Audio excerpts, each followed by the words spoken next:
The Oakland Athletics season has finally come to a close as the A's swept the Angels in their final series of the season. And despite ending their season on a high note, the Oakland Athletics had a very dismal season, not only on the field, but kind of off the field too. The A's lost 102 games and missed the playoffs for the second straight year, and they lost 26 more games this year than they did last year. And there was a significant decline in the team on the field, like I said, but also popularity. The A's finished last in attendance this year, finishing with under 10,000 fans per game. And so I think the A's are definitely, they're in this new regime with Mark Kotsay as the manager. They have, a lot of new players, new faces, and I think it looks bad right now, but I think the A's ultimate goal is to get back to their winning ways. So as I do with every time my team's season ends, I want to use this as an opportunity to review the A's season as a whole. This is a season in review of the 2022 season for the A's, and I feel like there's a lot to unpack. When we start in the off season, we found the unfortunate news of longtime broadcaster and former Oakland Athletic himself, Ray Fosse, passing away, and I feel like from there everything else went downhill. The A's, of course, lost manager Bob Melvin to the Padres, and he, obviously had been with the A's for like a decade, and almost, and he was, the face of our playoff runs. When the players changed, the one thing that stayed consistent was Bob Melvin, and he was a very intelligent manager. He knew what he was doing. He'd been around the game for so long, and so that sort of was, the first domino falling over. In terms of losing guys. Then Mark Canha and Starling Marte signed with the New York Mets. Of course, Marte was only with the A's for about half a season, but what he did with the A's in 2021 made such a big impact that it hurt. And then Mark Canha had been with the A's for a while. He was like one of the longest tenured A's on the team at that point. Then, Yan Gomes leaves, and the A's finally figure out who their new manager will be, Mark Kotsay, who was the third base coach. And that kind of kicked off this new regime. It kind of set the message that, okay, this is a new era of A's baseball under the Mark Kotsay plan. And so, yeah. And in terms of Howard Terminal, I feel like that can't be left unsaid.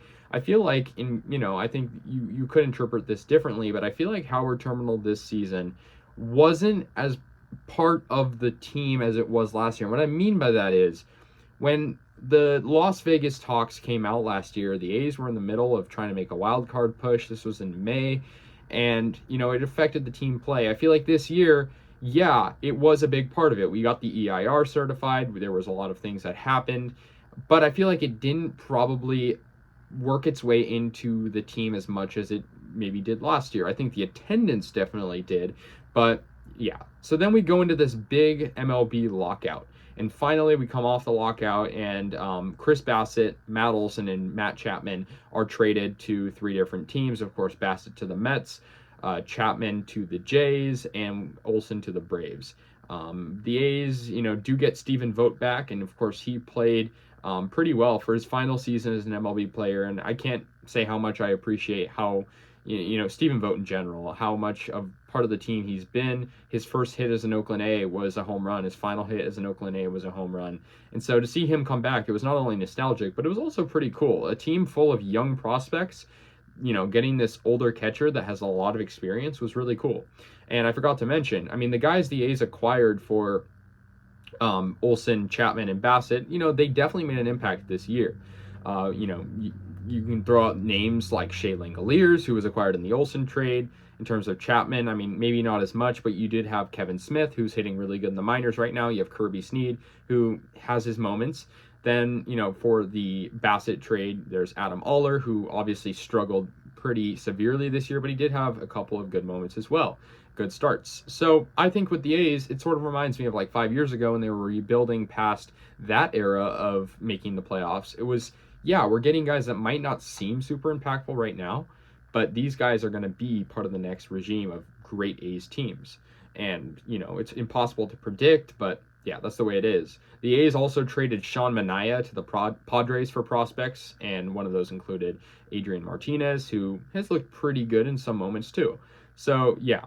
Then we go to the season, and it starts out in kind of a weird fashion, right? We have an interleague opening series against the Philadelphia Phillies. When's the last time we even played the Phillies, and then to play them on opening week? Like, it's really strange. And, the season honestly started better than I thought. The A's, had a very good series against the Tampa Bay Rays in the first couple of weeks. They found themselves at, through 20 games at about 500. They beat the Giants, team that had won a crazy amount of games last year. And so the A's look good. And then it went really downhill, kind of moving into the first couple of months. We go into, May, the A's are losing a ton of games, and they had a little winning streak in May. But then, we go to the summer, and it just starts to be really, really bad. And I think that goes without saying. We lost 102 games, right? I'm not going to talk only about the negatives. I think the A's had some great positives. I mean, Sean Murphy is a guy I thought was going to be traded at the deadline. We kept him, and he had arguably one of the best seasons for a catcher this year. He had, I believe, the most hits as a catcher, most extra base hits. It was really, really good.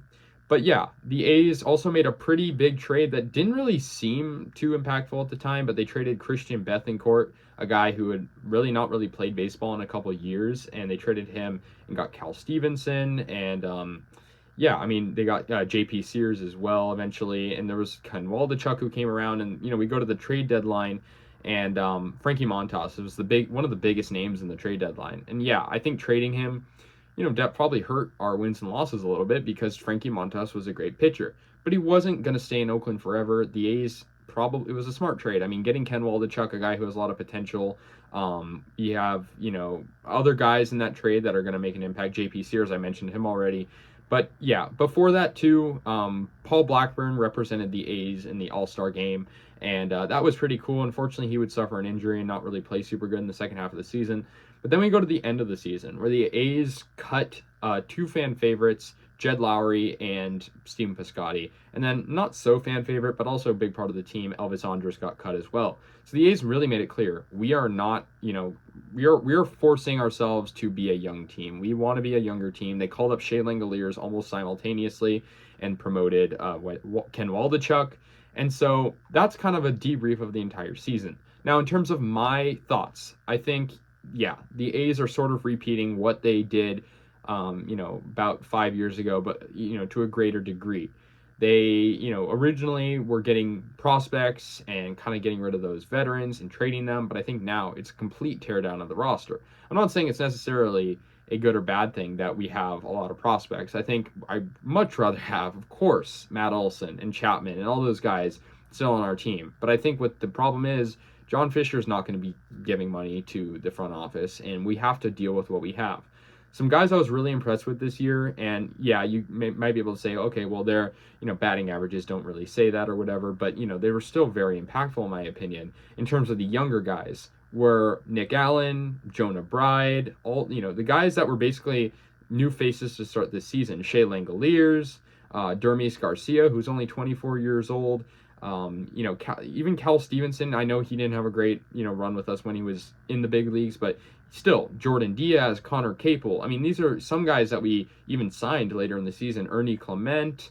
And so, yeah, a lot of younger guys. And then pitching-wise, of course, yeah, maybe they didn't have the best ERA, but Adrian Martinez, AJ Puck, I feel like has sort of been getting into the swing of things. Aller, Waldachuk. I mean, yeah, these guys might not have had great games, but that's what comes with being a rookie.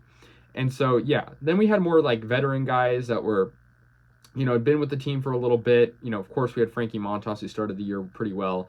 Cole Irvin was our best pitcher this year, our best starting pitcher at least. He won 9 games. He had a .409 win percentage.